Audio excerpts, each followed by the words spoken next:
बिस्मिल्लाहिर्रहमानिर्रहीम, अस्सलाम वालेकुम। वेलकम टू माय चैनल दावत इस्लाम। मैं हूं आपका दोस्त शफकत अली ऑफिशियल। उम्मीद करता हूं कि आप सब लोग ईमान के आला दर्जे पे होंगे। सूरतुल निसा के आयत नंबर 120 का तर्जमा वो उन लोगों से वादे करता है और उन्हें उम्मीदें दिलाता है, मगर शैतान के सारे वादे बस फरेब के और कुछ नहीं है। सूरतुल निसा हाशिया नंबर 149।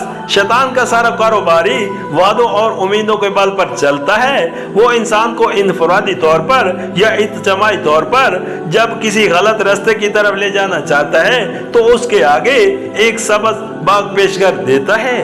किसी को इनफरादी लुत्फ व लज़्ज़त और कामयाबी की उम्मीद, किसी को कौमी सरबुलंदियों की तवक्को, किसी को नौ इंसान की फलो व बबूद का यकीन, किसी को सदाकत तक पहुंच जाने का इत्मीनान, किसी को ये भरोसा कि ना खुदा है ना आखरत, बस मरकर मट्टी हो जाना है। किसी को यह तसल्ली कि आखरत है भी तो वहाँ किसी गिरफ्त से फलाह के तोफैल और फलाह के सदके में बच निकलोगे।